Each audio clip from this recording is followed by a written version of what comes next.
Lecture 14 chapter 3 western bridge. Western bridge जो है ये एक स्पेशल नेटवर्क है कि जिसमें 4 रेजिस्टर आए हो एंड उसके साथ हम एक बैटरी कनेक्ट करते हैं। जैसे यहाँ पे अगर हम देखें, यहाँ हमारे पास 4 रेजिस्टर्स हैं एंड एक बैटरी जो है वो कनेक्ट की हुई है। अभी इसका यूज जो है वो मेनली अननोन रेजिस्टर्स जो है उससे फाइंड करने के लिए अननोन का यूज होता है। तो यहाँ पे जैसे अगर हम देखें, यहाँ पर हमारा R1, R2, R3 and R4 जो है ये रेजिस्टर्स है एंड इसे कनेक्ट किया हुआ है। एंड यहाँ पर क्या है कि एक बैटरी जो है वो कनेक्ट की है। अभी AC वाला जो है उसके बीच में बैटरी कनेक्ट की है एंड B एंड D के बीच में गैल्वेनोमीटर कनेक्ट किया हुआ है। अभी सपोज कि हम ऐसा मानते हैं कि ये बैटरी जो है ना वो आइडियल है। Ideal battery in the sense क्या कि इस बैटरी का जो इंटरनल रेजिस्टेंस है वो 0 है। तो यहाँ पर अगर हम देखें कि यहाँ पर बैटरी है तो यहाँ करंट फ्लो हो रहा होगा।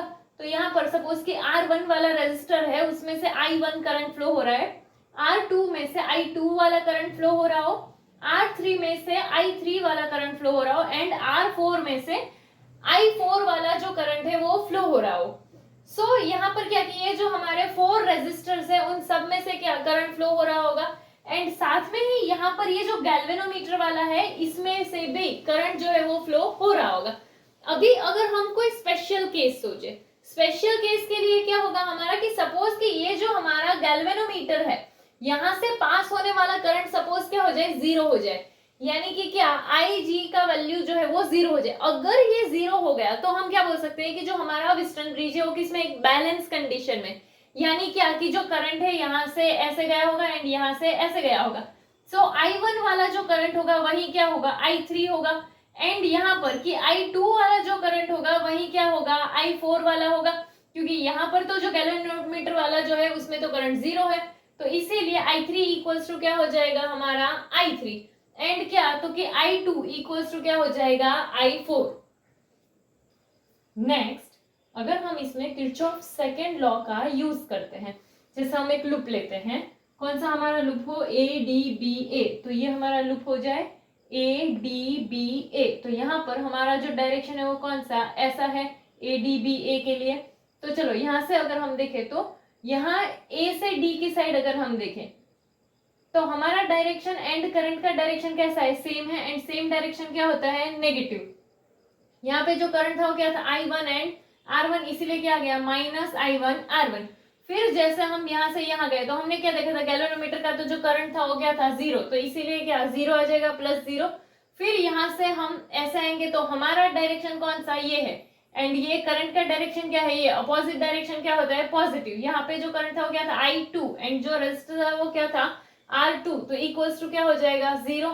चलो तो यहाँ पर अगर ये इधर नेगेटिव इक्वल टू के इस साइड जाएगा तो पॉजिटिव, तो ये दोनों ही पॉजिटिव आ जाएंगे, तो क्या लिख सकते हैं हम I1 R1 equals to I2 R2। अभी इसके लिए अगर हम देखें तो सपोज कि ये I2 इधर मल्टीप्लाई इधर आ जाएगा तो डिवाइड, तो क्या I1 बाई R2 हो जाएगा एंड ये R1 इधर मल्टीप्लाई था इधर जाएगा तो डिवाइड, इसलिए क्या हो गया R2 बाई I1। इसको सपोज हम इक्वेशन 1 बोल देते हैं।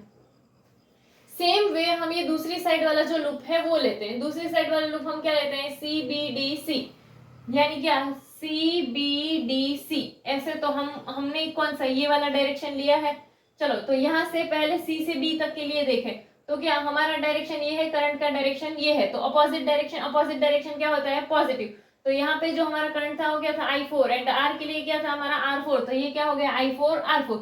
फिर जैसे यहाँ से आए तो ये गैल्वेनोमीटर आ गया, तो उसके लिए जो करंट था वो तो क्या था 0 था, तो इसलिए ये क्या +0। फिर जैसे हम यहाँ से इधर गए तो क्या हमारा डायरेक्शन भी एंड करंट का डायरेक्शन भी है सेम डायरेक्शन नेगेटिव, तो इसीलिए यहाँ के लिए ये क्या हो जाएगा I3 एंड R3, तो क्या आ गया I3 R3 and equals to 0। अभी इसमें भी हम ऐसा कर सकते हैं, ठीक है, बट यहाँ पर देखो कि ये हमारा I4 है एंड ये I3 है। अभी हमने क्या देखा था कि जब हमारा गैल्वेनोमीटर जो है उसका करंट 0 हो जाएगा, ऐसे टाइम पे क्या हो जाएगा I1 एंड I3 क्या हो जाएगा, इक्वल हो जाएगा, ठीक है। एंड जो दूसरा देखा था कि I2 एंड I4 जो है वो भी क्या हो रहा था, इक्वल हो रहा था। तो यहाँ पर I4 की जगह हम क्या लिख सकते हैं I2 एंड I3 की जगह हम क्या लिख सकते हैं I1। तो चलो यहाँ पर I4 है तो हम क्या लिखेंगे I2 एंड ये R4। फिर ये 0 वाला जो है वो तो गया, तो यहाँ पर माइनस, तो ये क्या आ गया माइनस। यहाँ पर क्या है I3 की जगह हम क्या लिख सकते हैं I1, तो यहाँ क्या आ गया I1 एंड देन जो था वो क्या R3 इक्वल्स टू 0। अभी ये इधर माइनस इक्वल टू के इधर जाएगा तो प्लस, दोनों प्लस में आ गए, तो यहाँ ये क्या हो गया I1R3 इक्वल्स टू क्या हो गया I2R4। तो इसके लिए भी अगर हम ऐसा करें कि ये I2 यहाँ मल्टीप्लाई यहाँ आएगा तो डिवाइड, तो क्या I1/I2 लिख सकते हैं। ये R3 जो है वो यहाँ किस में मल्टीप्लाई यहाँ आएगा तो डिवाइड, तो इसीलिए क्या हो गया R4/R3। इसको सपोज हम क्या बोल देते हैं इक्वेशन 2। चलो अगर हम ये दोनों ही इक्वेशन को कंपेयर करते हैं, ये हमारा क्या है I1/I2, ये भी क्या है I1/I2, तो ये दोनों इक्वल होगा, तो हम क्या लिख सकते हैं R2/R1 इक्वल्स टू R4/R3। इसके अलावा अगर ये दोनों साइड अगर ऐसे रेसिप्रोकल के हिसाब से देखें तो हम ये भी लिख सकते हैं कि R1/R2 इक्वल्स टू R3/R4। ये दोनों में से कोई भी इक्वेशन जो है उसका यूज कर सकते हैं। अभी ये जो इक्वेशन है ये हमारा कौन सा, तो वेस्टर्न ब्रिज का जो प्रिंसिपल है उसे रिप्रेजेंट करता है ये इक्वेशन।